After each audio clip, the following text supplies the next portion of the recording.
Assalamualaikum warahmatullahi wabarakatuh. Halo Ananda peserta didik.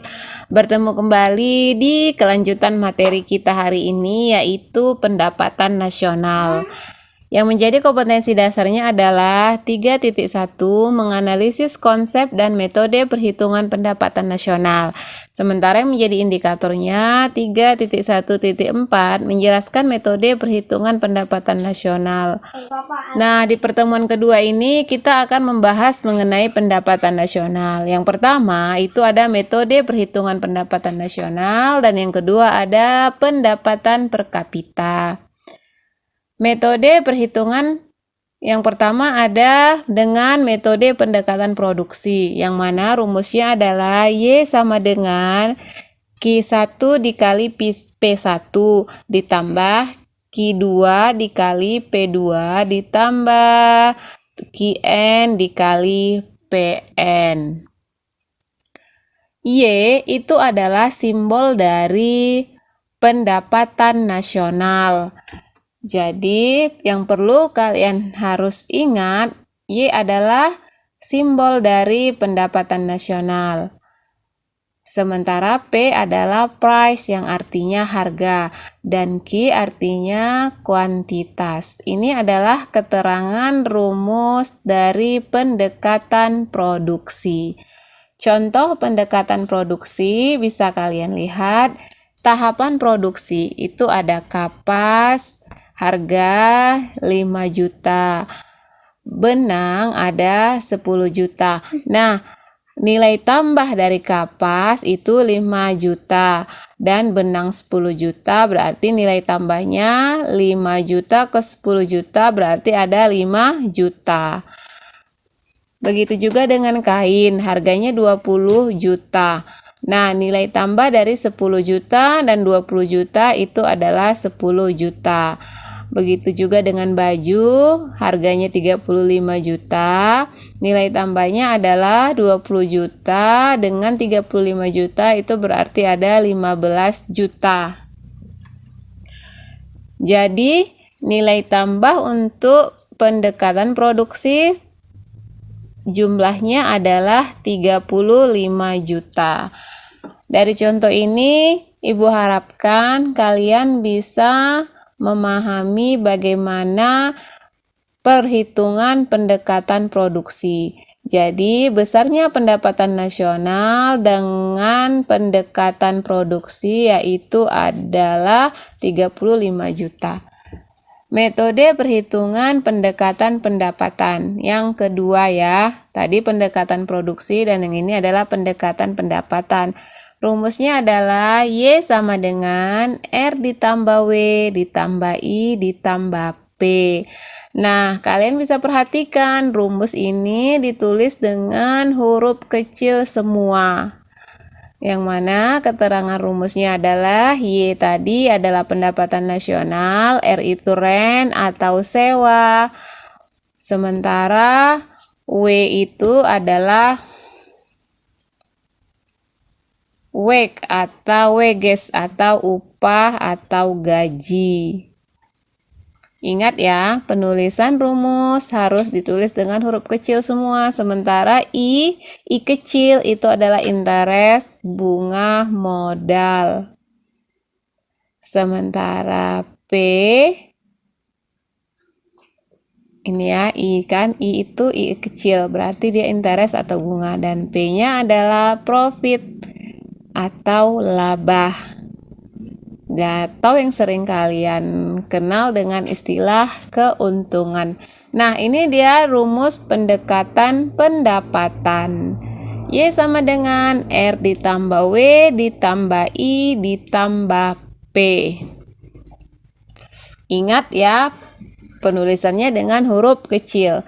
Nah, yang ketiga adalah metode perhitungan pendekatan pengeluaran. Rumusnya adalah Y sama dengan C ditambah I ditambah G ditambah X dikurang M.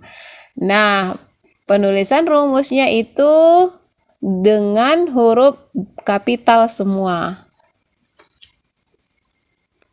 Yang mana keterangan rumusnya adalah Y sama dengan pendapatan nasional.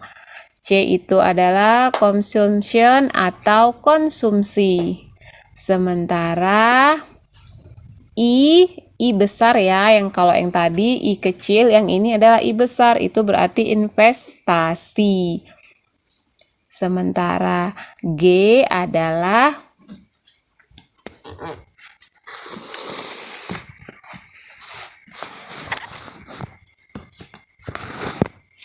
government atau pengeluaran pemerintah. Ini dia ya, jadi nanti kalian bisa menulis dengan huruf besar semua, dan X adalah ekspor, M itu adalah impor. Nah, jadi rumus dari pendekatan pengeluaran adalah Y ditambah C ditambah I ditambah G ditambah X dikurang M. Nah, kalian bisa memperhatikan contoh soal berikut ini. Ini adalah contoh soal dari nanti kalian ada tugas ada tugas itu menghitung besarnya pendapatan nasional dengan menggunakan pendekatan pendapatan dan pengeluaran.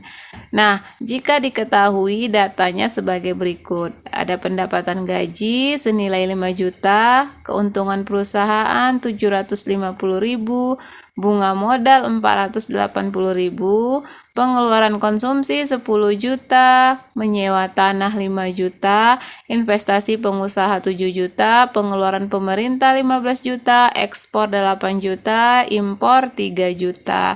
Bagaimana cara menyelesaikan untuk mengetahui pendekatan pendapatan? Ingat, yang tadi sudah kita bahas, rumus untuk menghitung pendekatan pendapatan itu adalah Y sama dengan R ditambah W ditambah I ditambah P. Ingat Ananda, Y itu adalah simbol dari pendapatan nasional, sementara R itu adalah rent, berarti sewa, dan W itu adalah upah, I kecil itu adalah interest atau bunga, dan P itu adalah profit atau laba. Nah, jadi kalian tinggal memasukkan jumlahnya sesuai dengan rumus pendekatan pendapatan. Jadi R-nya itu adalah, bisa kalian lihat, R-nya itu 5 juta, W-nya itu 5 juta, I-nya atau interestnya itu adalah 4.800.000 dan profitnya adalah 750.000. Totalnya 11.230.000. Jadi besarnya pendapatan nasional dengan menggunakan rumus pendekatan pendapatan. Nah, bagaimana dengan pengeluarannya? Nah, kalian bisa perhatikan rumus untuk menghitung pendekatan pengeluaran adalah Y sama dengan C ditambah I ditambah G ditambah X dikurang M. Ingat ya, penulisan rumusnya itu adalah dengan menggunakan huruf kapital. Yang mana tadi C itu adalah konsumsi, I besar itu adalah investasi, G itu adalah government atau pengeluaran pemerintah, X itu adalah ekspor, dan M itu adalah impor. Nah, bisa kalian perhatikan ya, berarti jumlah konsumsi di soal itu senilai 10 juta, ya kan?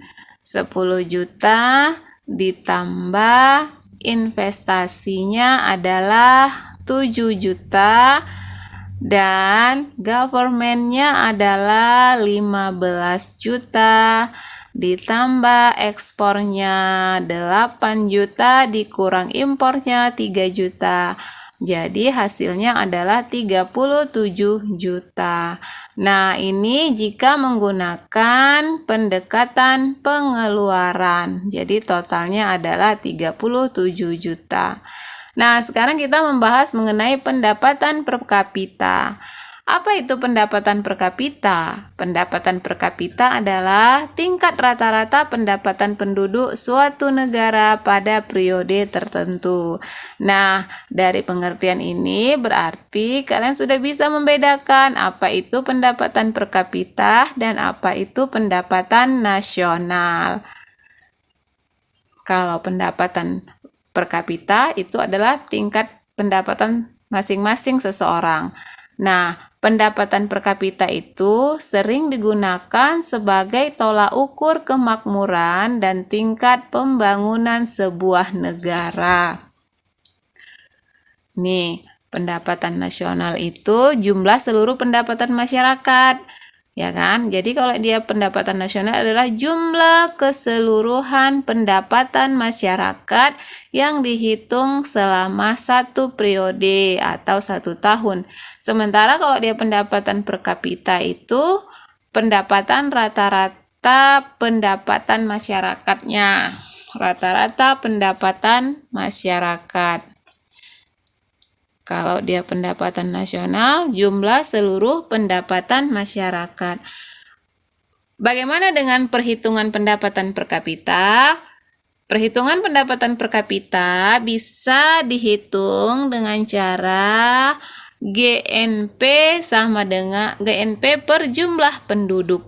Contohnya, negara A, pendapatan nasionalnya 5.890 miliar. Negara B itu 6.876 miliar. Negara C 4.890 miliar. Kalau kita lihat dari tabel itu pendapatan yang paling tinggi itu adalah negara B. Namun, belum tentu jika pendapatan nasionalnya tinggi, pendapatan per kapitanya bakalan tinggi, belum tentu. Nah, jadi kita bisa memasukkan perhitungan pendapatan per kapita tadi dengan rumus GNP per jumlah penduduk. Nah, jadi untuk negara A 5.890 miliar, jumlah penduduknya itu 100 juta.